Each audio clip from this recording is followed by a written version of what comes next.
കർമാന്യ പ്രേക്ഷകരെ വലിയ സ്നേഹ നമസ്കാരം. ഞാൻ കഴിഞ്ഞ ദിവസം വീഡിയോയിലൊക്കെ പറയുന്ന ഒരു വിവരമാണ്. നമ്മുടെ ഒരു സംഘപ്രവർത്തകൻ, അവനെ പോപ്പുലർ ഫ്രണ്ട് SDPക്കാർ ഒരു കള്ളക്കേസിൽ കുരുക്കിക്കൊണ്ട് അദ്ദേഹം ഇന്ന് ജയിൽ ശിക്ഷ അനുഭവിക്കുന്ന രീതിയിലേക്ക് പോയിക്കൊണ്ടിരിക്കുന്ന ഒരു അവസ്ഥയുണ്ട്. അപ്പൊ അദ്ദേഹത്തിന്റെ കേസ് നടത്തിപ്പിലേക്ക് ലക്ഷക്കണക്കിന് രൂപ വേണം. അപ്പോൾ എന്നാൽ കഴിയുന്ന രീതിയിൽ നമ്മുടെ ഒരുപാട് ബന്ധങ്ങളുണ്ട്, അവരെയൊക്കെ നേരിട്ട് പോയി കണ്ട് സംസാരിച്ച് ഈ വിഷയം അവതരിപ്പിക്കാനുള്ള ആ ഒരു പ്രവർത്തനമായിട്ട് മുന്നോട്ട് പോയതുകൊണ്ട് ഇന്ന് ഞാനിവിടെ ഒരു UPI ട്രാൻസാക്ഷൻ വേണ്ടി ഗൂഗിൾ പേക്ക് വേണ്ടിയിട്ടും Paytm അല്ലെങ്കിൽ മറ്റ് UPI ട്രാൻസാക്ഷന് വേണ്ടിയിട്ടുള്ള 2 നമ്പറുകൾ ഇവിടെ കാണിക്കുന്നുണ്ട്. ഇനി ഈ നമ്പറുകളിലേക്ക് ട്രാൻസ്ഫർ ചെയ്യാൻ പറ്റാത്ത ഗൾഫിലൊക്കെ ഉള്ള ആളുകൾക്ക് വേണ്ടിയിട്ട് ഇവിടെ അക്കൗണ്ട് ഡീറ്റെയിൽസും കാണിക്കുന്നുണ്ട്. ഇത് എന്റെ വ്യക്തിപരമായിട്ടുള്ള ഡീറ്റെയിൽസ് ആണ്, അക്കൗണ്ട് ഡീറ്റെയിൽസ് ആണ്. ഇതിവിടെ കാണിക്കാൻ കാരണം ഞാൻ പറഞ്ഞല്ലോ, നമ്മുടെ ഒരു സംഘപ്രവർത്തകന് അദ്ദേഹം ജയിലിൽ പോവാതിരിക്കാൻ വേണ്ടി ഒരു നിയമ പോരാട്ടത്തിലാണ് നമ്മൾ. അതിന് വേണ്ടിയിട്ട് ഒരുപാട് ഫണ്ട് ആവശ്യമുണ്ട്. അപ്പൊ അതിലേക്ക് പറ്റുന്നവരെല്ലാവരും സഹായിക്കുക. ഇത് ഞാൻ എല്ലാ വീഡിയോയിലും 2 ദിവസമായിട്ട് പറഞ്ഞുകൊണ്ടിരിക്കുന്ന കാര്യമാണ്. വീണ്ടും ഒന്ന് പറയുകയാണ്, ആവർത്തന വിരസതയായിട്ട് ആരും തോന്നരുത്. അത്രയും വലിയൊരു അത്യാവശ്യ ഘട്ടമായതുകൊണ്ടാണ്. ഇന്ന് ഫീൽഡിൽ ഒരുപാട് കറങ്ങി കുറച്ച് കാശൊക്കെ കിട്ടി, പക്ഷെ വലിയ സംഖ്യയാണ് വേണ്ടത്. അപ്പൊ നമ്മളാൽ കഴിയുന്ന എല്ലാവരും പലതുള്ളി പെരുവെള്ളം എന്നല്ലേ ഉള്ളത്. അപ്പൊ അത്തരത്തിലുള്ള പെരുവെള്ളത്തിലേക്ക് പറ്റുന്ന എല്ലാവരും പല തുള്ളികളായിട്ട് സഹായിക്കണമെന്ന് വീണ്ടും പറയണം. ഇനി ഈ വീഡിയോ കഴിഞ്ഞാൽ ഈ വിഷയത്തിന്റെ വിശദമായിട്ടുള്ള വീഡിയോയുടെ ലിങ്ക് ഞാൻ പിൻ ചെയ്ത് വെക്കുന്നുണ്ട്. ആ ലിങ്കിൽ ക്ലിക്ക് ചെയ്താൽ നിങ്ങൾക്ക് ആ വീഡിയോ കാണാം, എന്താണ് വിഷയം എന്നൊക്കെ അതിൽ പറയുന്നുണ്ട്. സർ, നമ്മൾ കണ്ടു, നമ്മള് ബംഗ്ലാദേശിന് മുൻപ് പാകിസ്ഥാനെ കൊണ്ട് നമ്മൾ പഠിച്ചില്ല, അഫ്ഗാനിസ്ഥാനിൽ നടന്ന് നമ്മൾ പഠിച്ചില്ല. കാരണം അവിടങ്ങളിലൊക്കെ ഉണ്ടായിരുന്ന ഹിന്ദുവിന്റെയും ക്രിസ്ത്യാനിയുടെയും അവസ്ഥ ഇന്ന് എന്ത് എന്നുള്ളത് നമ്മൾ പഠിച്ചില്ല. അപ്പൊ അവസാനം ഈ ബംഗ്ലാദേശിൽ വന്ന് നിൽക്കുന്നു. അഖണ്ഡ ഭാരതത്തിൽ നിന്ന് മുറിഞ്ഞു പോയിട്ടുള്ള ഈ മുറിപ്പാടുകളിലൊക്കെ അവിടുത്തെ ന്യൂനപക്ഷങ്ങളായിട്ടുള്ള ഹിന്ദുവിനും ക്രിസ്ത്യാനിക്കും അടക്കമുള്ള ആളുകൾക്ക് ഭാരതം അഭയം കൊടുക്കാമെന്ന് പറഞ്ഞ് പൗരത്വ ഭേദഗതി നിയമം കൊണ്ടുവന്ന സമയത്ത് അതിനെതിരെ ഉറഞ്ഞു തുള്ളിയ ഇവിടത്തെ മുസ്ലിങ്ങൾ ഇന്ന് ബംഗ്ലാദേശിൽ മുസ്ലിം ഭീകരർ കാട്ടിക്കൂട്ടുന്ന അത് കണ്ണടച്ചുകൊണ്ട് കമ്മ്യൂണിസ്റ്റ് പാർട്ടിക്കാരും കോൺഗ്രസുകാരും അടക്കമുള്ളവർ ഈ കണ്ണടച്ചുകൊണ്ട് കാട്ടിക്കൂട്ടുമ്പോൾ ഇവിടെ ഈ പറയുന്ന പൗരത്വ ഭേദഗതിയുടെ ആ വാക്കുകൾ കൂടി ഇവിടെ എടുത്തെടുത്ത് പറയേണ്ടതല്ലേ സർ? തീർച്ചയായിട്ടും ഓർമ്മിപ്പിച്ചത് വളരെ നന്ദി. കാരണം ഈ പൗരത്വ ഭേദഗതി നിയമം എന്താണ് എന്ന് അന്നും ഇന്നും പഠിക്കാത്തവരാണ് അതിനെ എതിർക്കുന്നത്. ഇപ്പോൾ ബംഗ്ലാദേശിൽ വേട്ടയാടപ്പെടുന്ന അവിടുത്തെ ന്യൂനപക്ഷമായ ഹിന്ദുക്കൾ ജീവിക്കാൻ നിർവാഹമില്ലാത്ത സാഹചര്യത്തിൽ അഭയാർത്ഥികളായി ഭാരതത്തിലേക്ക് ഒഴുകിയെത്തുക തന്നെ ചെയ്യും, അല്ലാതെ അവർക്ക് വേറെ മാർഗമില്ല. അങ്ങനെ വരുമ്പോൾ അവർക്ക് പൗരത്വത്തിന്റെ നൂലാമാലകളില്ലാതെ, പതിവ് ചടങ്ങുകളില്ലാതെ നേരിട്ട് അഭയം കൊടുക്കാനും ഭാരതത്തിൽ പൗരത്വം കൊടുക്കാനുമുള്ള നിയമം ഭാഗ്യവശാൽ ഇന്ന് നമുക്കുണ്ട്. എന്നാൽ ഇങ്ങനെ ഒരു അവസ്ഥ വരും എന്ന് മുൻകൂട്ടി കാണാൻ കഴിയുന്ന ദീർഘദർശിത്വമുള്ള ഭാരതത്തിന്റെ നേതാക്കന്മാരാണ് ആ നിയമം കൈകാര്യം ചെയ്തതും ആ നിയമം ഉണ്ടാക്കിയതും നടപ്പിലാക്കിയതും. പക്ഷേ അന്നെന്തായിരുന്നു ഇവിടുത്തെ കോലാഹലം? അതായത് ഇവിടുത്തെ മുസ്ലിമിനെ മുഴുവൻ പാകിസ്ഥാനിലേക്ക് ഓടിക്കാൻ പോവുകയാണ്. അവരുടെ അപ്പനപ്പൂപ്പന്മാരുടെ ആധാർ കാർഡും റേഷൻ കാർഡും ഇതാ ചെകഞ്ഞ് പരിശോധിക്കാൻ പോവുകയാണ്. നൂറ്റാണ്ടുകൾ, ആയിരത്താണ്ടുകൾ പഴക്കമുള്ള ആധാരക്കെട്ടുകളുടെ മുന്നാധാരം പരിശോധിക്കാൻ ആവശ്യപ്പെടുകയാണ്. നിങ്ങളുടെ വംശാവലി തെളിയിക്കാൻ ആവശ്യപ്പെടുകയാണ്. നിങ്ങളെ അടിച്ചു പുറത്താക്കാൻ പോവുകയാണ്. ഇതായിരുന്നല്ലോ പ്രചരണം. പക്ഷേ ഒരൊറ്റയാളെ പുറത്താക്കിയില്ല എന്ന് മാത്രമല്ല, ആ പഴുതിൽ നിരവധി മുസ്ലിങ്ങൾ ഇന്ത്യൻ പൗരത്വം നേടിയെടുക്കുകയും ചെയ്തു. എന്നാൽ അങ്ങനെയുള്ള ഒരു സാഹചര്യം ഇവിടെ സംജാതമായിട്ട് പോലും അതിന് നേരെ കണ്ണടച്ചുകൊണ്ട് ഈ CAA പോലെയുള്ള നിയമങ്ങൾ കൊണ്ടുവന്ന് ആ വാതിൽ നമ്മൾ തുറന്നിട്ടില്ലായിരുന്നുവെങ്കിൽ ഇന്ന് ഇതുപോലെ ഒരു അവസ്ഥ ഉണ്ടാകുമ്പോൾ ബംഗ്ലാദേശിലെ ഹിന്ദുക്കൾ എങ്ങനെയാണ് ഭാരതത്തിലേക്ക് വരിക? അതുകൊണ്ട് എന്തിനും ഏതിനും BJP ആയതുകൊണ്ട് എതിർക്കുക എന്നുള്ള ഇവിടുത്തെ ഇസ്ലാമിക തീവ്രവാദത്തിന്റെ, ഇസ്ലാമിക് സ്റ്റേറ്റിന്റെ അജണ്ട നടപ്പാക്കാൻ നിൽക്കുന്ന കമ്മ്യൂണിസ്റ്റുകാരനെയും കോൺഗ്രസുകാരനെയും വിശ്വസിച്ചുകൊണ്ട് അവർക്ക് അനുകൂലമായി നിൽക്കുന്ന നിലപാടിന് ഇനിയെങ്കിലും അന്ത്യം വരുത്തണം. 50 ദിവസം പൂർത്തിയാക്കിയ മുനമ്പം വിഷയം ഇപ്പൊ നമുക്കറിയാമല്ലോ. അവിടെ 140 പേരും ഇതിനെതിരെ കൈവക്കുകയും പാർലമെന്റിലെ 29-ൽ 28 MP-മാരും അതിനെതിരെ പാർലമെന്റിൽ ശബ്ദിക്കുകയും ചെയ്യുമ്പോൾ അവരാരെയാണ് കാത്തു സൂക്ഷിക്കാൻ പോകുന്നത് എന്നുള്ളത് മനസ്സിലാകുന്നില്ലേ? കൃത്യമായി മനസ്സിലാക്കേണ്ട കാര്യമല്ലേ? അപ്പോൾ കേവലം ഒരു മുനമ്പം വിഷയം മുനമ്പത്തെ മാത്രം വിഷയമല്ല എന്നും, നാളെ ഈ കേരളത്തിലുള്ള ഹിന്ദുവിന്റെയും ക്രിസ്ത്യാനിയുടെയും കണ്ണായ സ്ഥലങ്ങൾ മുഴുവൻ, കെട്ടിടങ്ങൾ മുഴുവൻ, സ്വത്തുക്കൾ മുഴുവൻ ഞങ്ങളുടേതാണ് എന്ന അവകാശവാദം ഉന്നയിച്ചുകൊണ്ട് അത് വഖഫ് ചെയ്തതാണ് എന്ന് പറഞ്ഞുകൊണ്ട് ഭരണഘടനയ്ക്കും കോടതിക്കും അതീതമായി, ഗവൺമെന്റിന് അതീതമായി, പാർലമെന്റിന് അതീതമായി ഇവർ കടന്നു വരുമ്പോൾ പിടിച്ചു നിൽക്കാനുള്ള യാതൊരു നിർവാഹവുമില്ലാതെ, വഴിയില്ലാതെ ബുദ്ധിമുട്ടേണ്ട ആവശ്യം നമുക്കില്ല. അപ്പോൾ പ്രതികരിക്കേണ്ട സമയത്ത് പ്രതികരിക്കണം, എതിർക്കേണ്ട സമയത്ത് എതിർക്കണം, ശബ്ദമുയർത്തണം. കാരണം നമ്മൾ അന്യായമായ ഒന്നുമല്ല ആവശ്യപ്പെടുന്നത്. ജനാധിപത്യവും മതേതരത്വവും ഭരണഘടനയും പാർലമെന്റും ഇന്ത്യയിലെ അധികാര സംവിധാനങ്ങൾക്കും മേലെ ശരീഅത്ത് നിയമങ്ങൾ അടിച്ചേൽപ്പിക്കുന്ന ആ കുതന്ത്രത്തിന് കീഴടങ്ങിക്കൊടുത്താൽ നമ്മളുടെ തന്നെ സർവനാശമായിരിക്കും എന്നുള്ള ബോധ്യമാണ് ഈ അവസരത്തിൽ ഉണ്ടാവേണ്ടത്. സാർ നമ്മൾക്കറിയാം ഇവിടെ ലിയാഖത്ത് അലി അതുപോലെ ഈ നെഹ്റു, ഞാൻ അതൊന്ന് പരിശോധിക്കുകയായിരുന്നു, ഇവരുടെ ഒരു കരാർ ഉണ്ടായിരുന്നില്ല. കാരണം ഇവിടെ ജനാധിപത്യം മതേതരം എന്നൊക്കെ വാഴ്ത്തുന്ന ഇതേ രീതിയിൽ തന്നെയായിരുന്നു ഈ പറയുന്ന പാകിസ്ഥാനായാലും ബംഗ്ലാദേശിലും ഒക്കെ ജനാധിപത്യവും മതേതരത്വവും ഒക്കെ വാഴ്ത്തപ്പെട്ടിരുന്നു. പക്ഷെ അവിടുത്തെ ഭരണകൂടങ്ങളേക്ക് അട്ടിമറിച്ചുകൊണ്ട് അവിടെ ഈ ശരിയ നിയമപ്രകാരമുള്ള ഇസ്ലാമിക ഭീകരന്മാർ അഴിഞ്ഞാടിക്കൊണ്ട് ഭരണം പിടിച്ച സമയത്ത് ഈ പറയുന്ന ഇവരുണ്ടാക്കിയ ഒരു കരാറുണ്ട്. ആ കരാറൊക്കെ കാറ്റിൽ പറത്തിക്കൊണ്ട് അവിടെ തന്നെ ന്യൂനപക്ഷങ്ങളെ വേട്ടയാടി നശിപ്പിച്ചു. ഇന്നിപ്പോൾ പേരിന് നാമമാത്രമായിട്ട് പോലും ആളുകൾ ഇല്ലാത്ത രീതിയിലേക്ക് മാറിയിരിക്കുന്നു. അപ്പോൾ ഭാരതത്തിന് ഏതൊരു ശാപം പിടിച്ച നിമിഷങ്ങൾ വരുമ്പോഴും അതിന് പിറകിലെല്ലാം പ്രവർത്തിച്ച ഒരു കൈ ഈ നെഹ്റുവിന്റെ ആണ് എന്ന് പറഞ്ഞാൽ കുറ്റപ്പെടുത്താനാകുമോ സാർ? അല്ല, നെഹ്റുവിനെ സംബന്ധിച്ചിടത്തോളം നെഹ്റുവിന്റെ രക്തം ഇസ്ലാമിക രക്തമാണ്. അതുകൊണ്ട് നെഹ്റുവിന് ഇസ്ലാമിക രാഷ്ട്രം സ്ഥാപിക്കുക എന്നുള്ള അദ്ദേഹത്തിന്റെ മതപരമായിട്ടുള്ള ദൗത്യം പൂർത്തീകരിച്ചേ പറ്റൂ. അതിന് അവർ പല കാര്യങ്ങളും ചെയ്യും. അതായത് നേരിട്ട് ഇസ്ലാമിന്റെ പേര് പറഞ്ഞുകൊണ്ട് പാകിസ്ഥാൻ ഉണ്ടാക്കി, ബംഗ്ലാദേശ് ഉണ്ടാക്കി. ഹിന്ദുവിന്റെ വേഷം കെട്ടിക്കൊണ്ട് അവര് ഇന്ത്യ ഉണ്ടാക്കി. എന്നാൽ ഇന്ത്യ ഉണ്ടാക്കുമ്പോൾ അതിന്റെ ഭരണഘടനയിൽ മതേതര രാജ്യം എന്ന് എഴുതിയിരുന്നില്ല. പിന്നീട് അടിയന്തരാവസ്ഥയുടെ മറവിൽ അന്യായമായി മതേതരത്വം എഴുതി ചേർക്കപ്പെട്ടു. എന്തുകൊണ്ടാണ് മതേതരത്വം എഴുതാതിരുന്നത്? ആദ്യം പാകിസ്ഥാൻ ഇസ്ലാമിക രാജ്യമാകുമ്പോൾ ബാക്കി വരുന്ന ഇന്ത്യ ഹൈന്ദവ രീതിയിൽ മുന്നോട്ട് പോകണം. ഹൈന്ദവനെ സംബന്ധിച്ചിടത്തോളം അവരിത് എഴുതാറില്ല.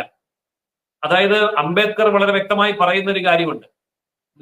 മതേതരത്വം എന്നുള്ള വാക്ക് നമ്മുടെ ഭരണഘടനയിൽ എഴുതണ്ട എന്ന് ചോദിച്ചപ്പോൾ അംബേദ്കർ പറയുന്നുണ്ട്, ഇവിടെ ഹിന്ദുവിന് ഭൂരിപക്ഷം ഉള്ളത് കൊണ്ട് പ്രത്യേകമായി മതേതരത്വം എന്ന് എഴുതേണ്ടതില്ല. കാരണം ഹിന്ദുത്വം എന്ന് പറയുന്നത് മതേതരത്വമാണ്. അതുകൊണ്ട് വാക്ക് എഴുതേണ്ടതില്ല. അല്ല, വാക്ക് എഴുതിയാൽ എന്താണ് അപകടം?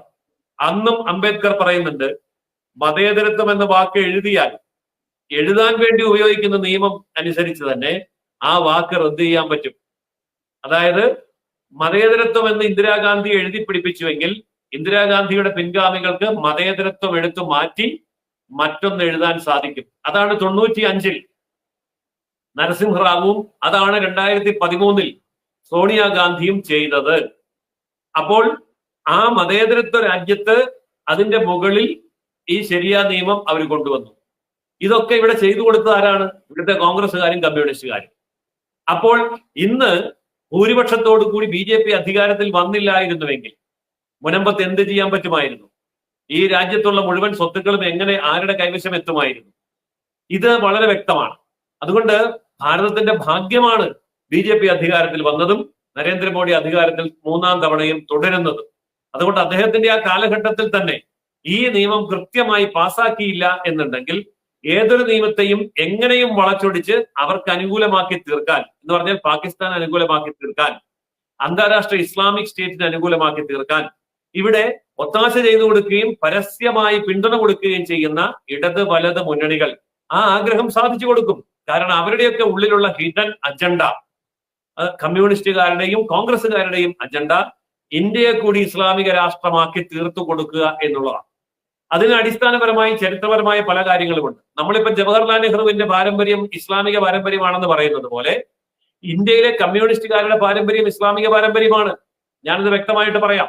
അതായത് ഇന്ത്യൻ കമ്മ്യൂണിസ്റ്റ് പാർട്ടി തുടങ്ങുന്നത് എങ്ങനെയാണ്?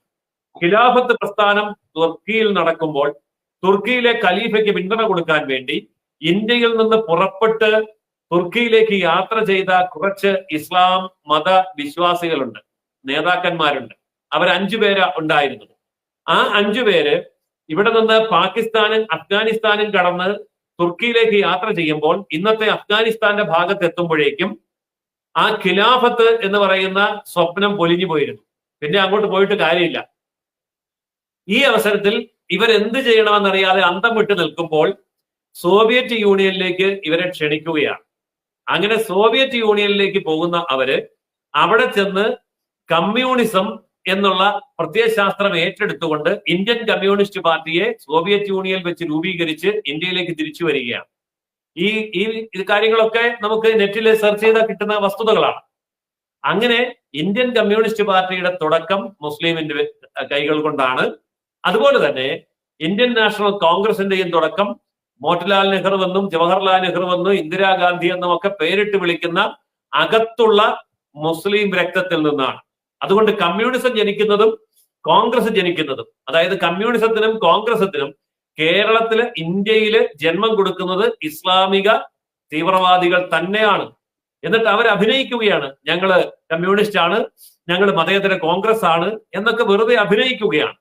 ആ സത്യങ്ങളൊക്കെ പുറത്തു വരുമ്പോൾ നമുക്ക് മനസ്സിലാകും ഇസ്ലാമിക സ്റ്റേറ്റ് സ്ഥാപിക്കാൻ വേണ്ടിയുള്ള അവരുടെ ദീർഘകാല ലക്ഷ്യം ഇപ്പോൾ സാധിച്ചെടുക്കാൻ വേണ്ടിയുള്ള അതിതീവ്രമായിട്ടുള്ള പരിശ്രമമാണ് കമ്മ്യൂണിസ്റ്റുകാരും കോൺഗ്രസുകാരും എന്ന പേരിൽ അറിയപ്പെടുന്ന ഇസ്ലാമിക തീവ്രവാദികൾ ഇന്ന് ഇന്ത്യയിൽ നടപ്പാക്കിക്കൊണ്ടിരിക്കുന്നത്.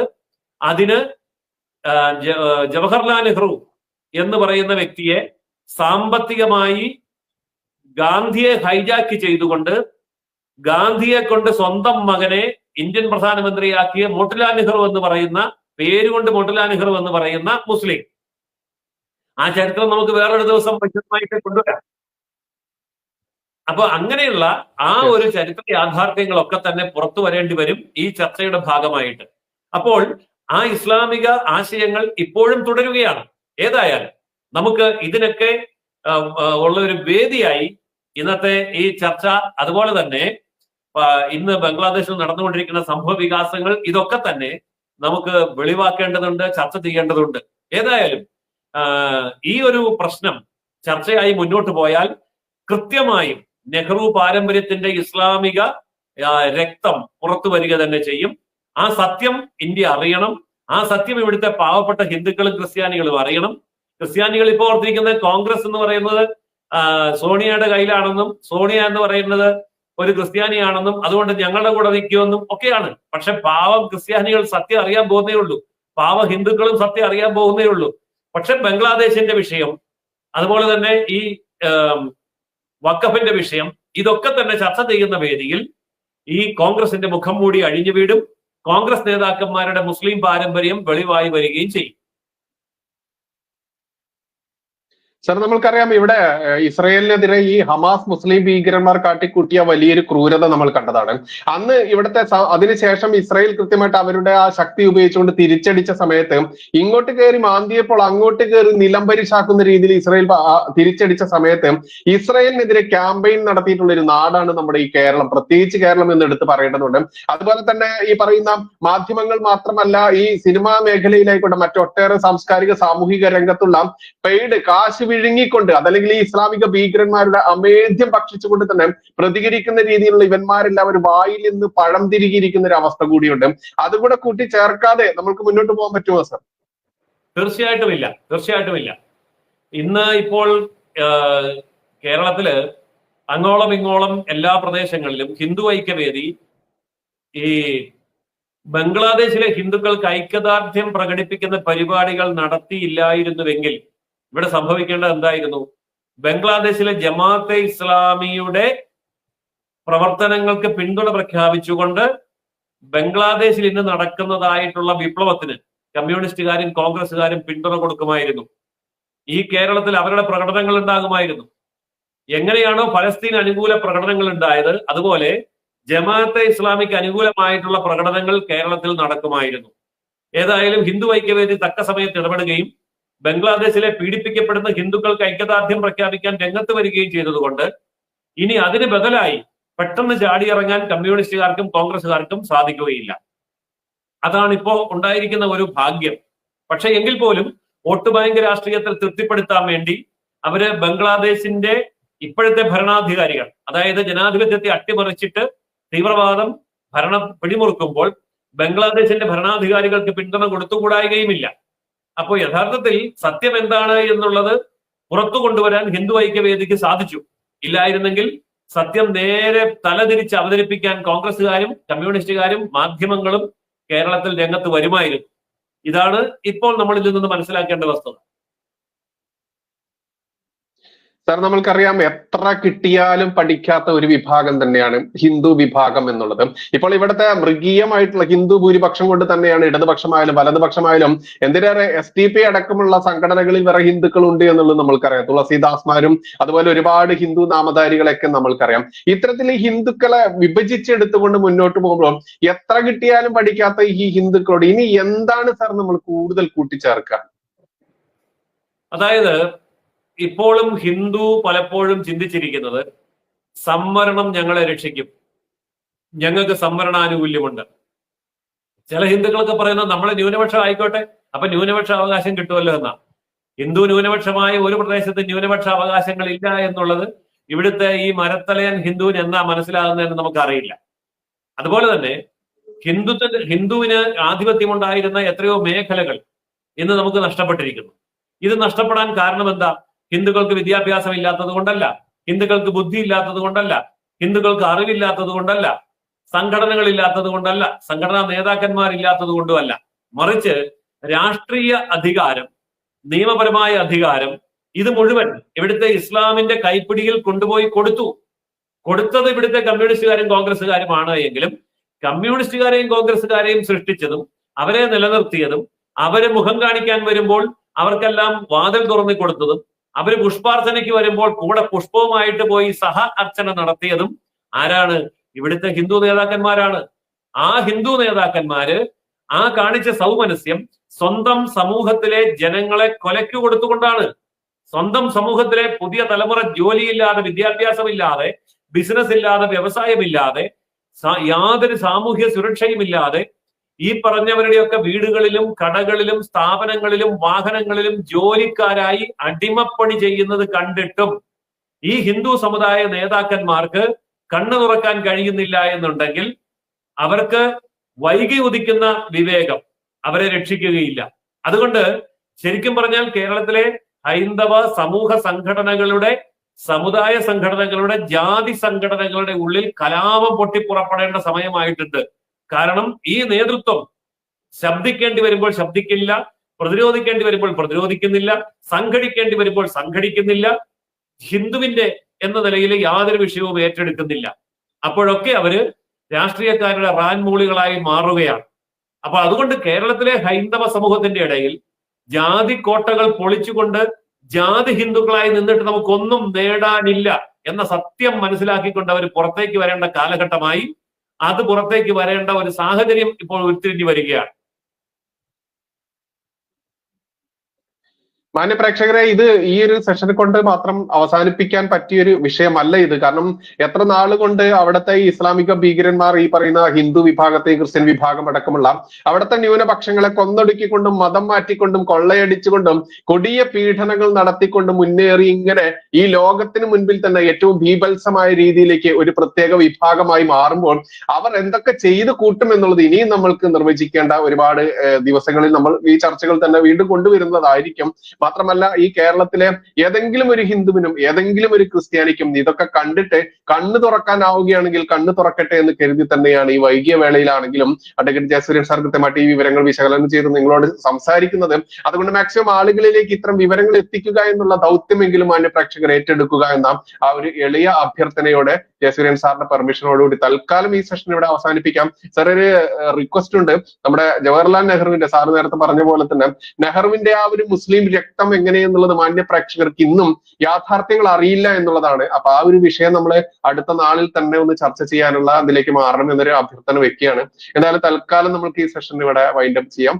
നന്ദി, നമസ്കാരം. ജയ് ഹിന്ദ്, ജയ് ശ്രീറാം.